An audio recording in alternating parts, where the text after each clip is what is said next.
안녕하세요. 모든 경기 종목을 다루고 있는 토서관입니다. 하루도 빠지지 않고 많은 경기들의 조합픽을 프리미엄 정보방에서 매일 공유하고 있습니다. 참여를 원하시는 분들은 영상 하단 댓글 보시면 오픈 채팅 링크 있으니 문의 주시길 바라며 구독과 좋아요 한 번씩 부탁드리겠습니다. 그럼 이번 경기 정보 시작하겠습니다. 아스날 리버풀 축구와 관련하여서 아스날은 선더랜드를 잡고 준결승으로 왔습니다. 리버풀은 레스터전 승리로 아스날을 만났으며 아스날은 지난 리그 경기에서 맨시티에 패했습니다. 사카가 선제골을 기록하였지만 가브리엘 선수의 퇴장을 한 이후에 생기게 된 수적 열세를 극복하지 못하게 되면서 인저리 타임에 결승골을 내줬습니다.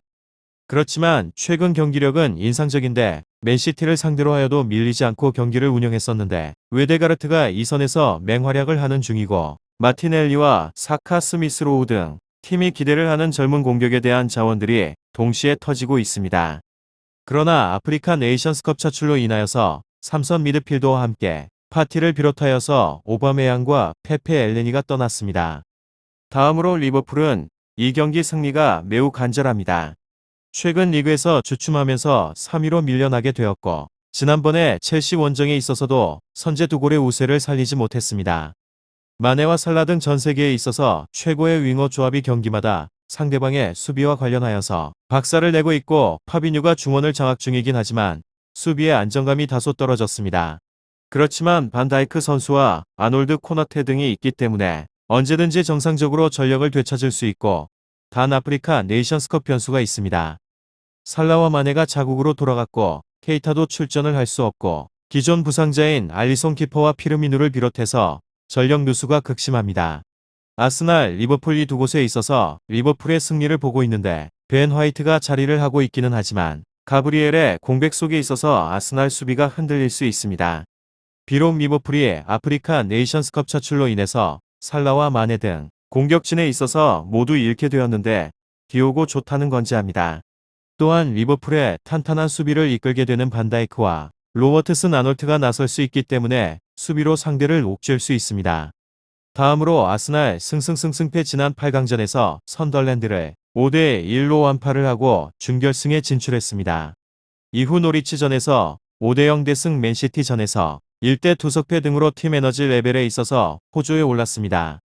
이곳은 뒷문 제어가 잘 이루어지는 곳으로 직전 경기 또한 마갈량이스 퇴장이 아니었다면 상대 공격을 적절하게 제어할 수 있었습니다.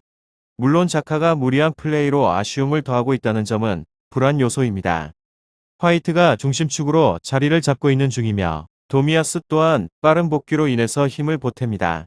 최근 리그 5경기에서 평균적으로 수비진 패스 성공률이 85%에 달하며 그만큼 상대방의 압박을 빠르게 벗겨내면서 안정적인 볼 처리로 나섭니다.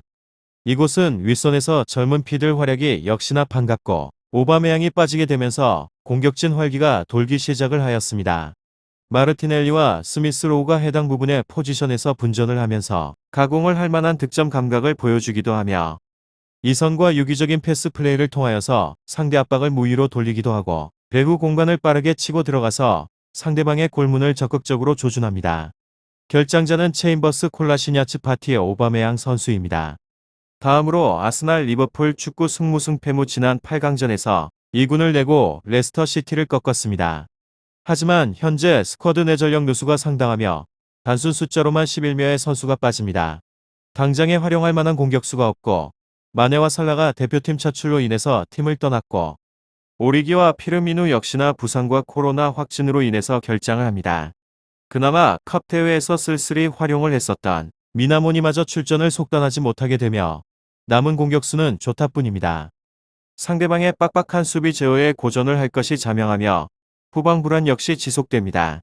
중원 라인이 자리를 잡지 못해서 위기를 반복하는 중이며 반다이크와 파비뉴가 돌아오긴 하였지만 아직까지 몸 상태가 완벽하지는 않습니다. 상대방의 빠른 공세에 있어서 위기를 반복할 것 같습니다.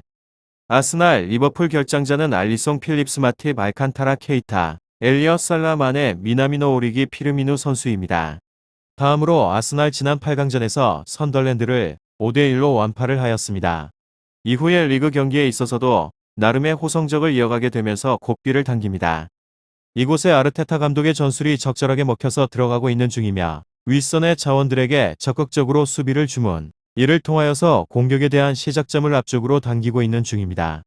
지난 시즌 막바지부터 계속되었던 유자 빌드업이 아닌 공격적인 전진과 날카로운 크로스로 효율을 더하며 여기에 마르티넬리와 스미스 로우가 가공을 할 만한 득점 감각을 자랑을 하고 측면의 화력을 한층 높입니다. 그리고 후방 라인 안정감을 늘릴 수 있는 곳이기도 합니다. 다음으로 리버풀 지난 8강전에서 레스터 시티와 혈투를 펼친 끝에 준결승 진출을 확정지었습니다. 이후의 일정에서 1무 1패로 주춤한 흐름을 타고 있는 중이며 호술하겠지만 공격진이 완전히 무너졌습니다.